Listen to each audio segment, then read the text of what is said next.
Thank you. Hi everyone, I'm James from More2.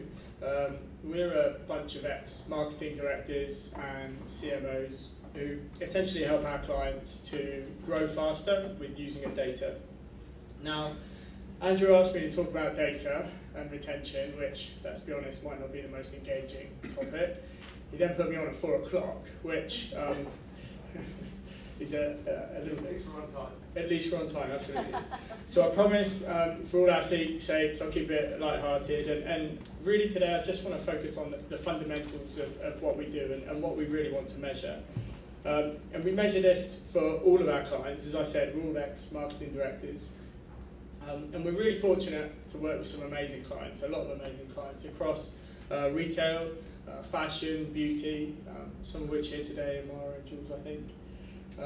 And we've been working with them for a long, long time. And essentially, what I'm going to talk about today is the fundamentals to those relationships. And they're all competing. Everyone is always competing for customers, for new customers, for better, more loyal customers, and a better share of wallet or purse. And that competing never ends. But most importantly, everyone's so busy competing, they sometimes forget, and we see this an awful lot, about what success actually looks like. Yes, revenue, profit, but what are the key performance indicators to understand actually, are we succeeding and are we going to win? And that's really what I want to talk about now. First up, a word of caution. There's an awful lot of noise out there in terms of results. You have access to so much data. And you've got to be really careful what you're looking at, because in a lot of cases, and we've talked earlier about the way that Amazon wants to see it, or Facebook and what have you, you are literally seeing a version of the truth. You're seeing what someone else wants you to see. So it's no surprise that if you look in GA, Google's your biggest driver of traffic and what have you, because of the way they define attribution. But in reality, how important is number of page views or dwell time or bounce rate or what have you? It's an awful lot of noise and not necessarily signals. And that's what's really important to us is okay, what are those signals that actually define how well you're doing and defining success? And being really clear on what matters. And you'd be amazed how many brands that we work with don't think about it like this, because it is really simple, and I don't make any apologies for that. When you look at the actual fundamentals, there really are only 3 key levers. And this is a bit of a cliche, but you've got to put the customer at the heart of what you measure. It's used time and time again.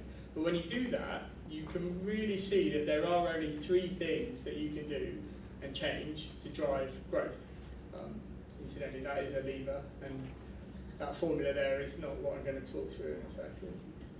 But those 3 levers, when you boil it all down, are, and we've talked about them in bits today, volume of new customers, the percentage of your existing customers that return to shop again, and then how much a customer, whether they're new or existing, spend in a year. And everything you do has to be about driving at least one of those levers from a marketing point of view. And so many people forget this. They get so caught up in a campaign or a particular product launch, they forget to think, what are we trying to achieve here from a customer point of view? So from a new product launch, is this about acquiring new customers and we're getting new customers into our brand? Or is it about increasing our existing customer base and getting cross-selling to them and trying to drive business that way? That everything we do should be driving those 3 levers. And as a result, they're the 3 things that we need to be measuring to understand if we're succeeding. And these 3 work together really simply. So you can see at the top, new customers feeds in, you multiply that by the spend per ordering customer, so that's how much they spend on average, times by how many times they spend within a period, gives you the revenue for new. And then from an existing point of view, it's really simply how many have we got in our pot, how many of those come back, our retention rate. That gives you a number of ordering customers from an existing point of view, and then again multiply that by the spend per ordering customer. And if we're focusing on those 3 key things, that's what drives growth. And really important. And as I said, we see this time and time again where people are very busy looking at things from a campaign level or a channel point of view, and we talked about omni-channel earlier and what have you. If you boil everything down to the customer in the first place, then that's where you get a true reflection of the business and the growth and where you need to focus. And this then leads me on to customer lifetime value.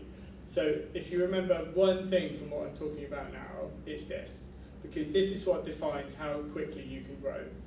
And understanding how much you can afford to spend on a customer against how much a customer actually spends with you when you acquire them, then gives you your metrics to understand basically how to make good decisions from a marketing point of view. And it's really simple again. So you look and understand at the volume of new customers you're bringing in, the percentage of those that come back to purchase over a given time, and how much they spend, and that gives you your customer lifetime value. So the difference for this versus looking at maybe a more non-customer centric model is that, let's see people taking photos, you really start to actually understand how much a customer is truly worth to you. So to put it in perspective, and I worked at, I was e-com director at a £25 million revenue company, and we weren't looking at things on a customer level at all. And we were basically seeing that we were acquiring customers for average order value about £60. And we knew customers liked our products. It was a beauty brand, so they tend to get quite good retention. But we couldn't really put a number on that until actually I was a client of More2's, and we started working with More2. And what we actually saw was 40% of those customers came back and they spent on average twice a year with us. So rather than looking at, okay, for every initial order I get, I've got to get up to £65 average order value, these customers that I'm acquiring on average are actually spending twice that. What that then does is obviously allow me to go, right, I know that I can spend this much money to acquire a customer. You take that and you compare that to how much it costs you to facilitate an order, each individual order. That then creates your allowable, and you compare the two to understand, okay, how much can I afford to spend to acquire a customer? And the more you can spend, the broader you can spread your net. So for example, if you work in this way on a paid social campaign or what have you, you really know that you can increase your universe by spending a lot more to acquire those customers. Does that make sense? Yeah? So essentially, it's not just about looking at that first time order. It's about understanding what is the true lifetime value of that customer. You take the volume of new customers, look at those that come back, and how much they spend over a period of time. And that will then give you a true reflection of, okay, this is how much I could afford to spend on a customer. And that is really what helps unlocking growth, because the number of times that we see clients, some amazing clients that you've seen earlier, the number of times that we see them don't spend enough on acquisition. And I'll jump back up. So it tends to be that the new customers tend to be relatively easy and quick to acquire, believe it or not, but it's getting very expensive, as we said earlier. Existing, and obviously what today is about, tends to be much cheaper, but much harder. To get them to change that retention rate and the spend per ordering customer is exceptionally difficult. And so from our point of view, the more that we can dial up that existing customer segment across the bottom, the more then that you could fuel your new customer growth. Make sense?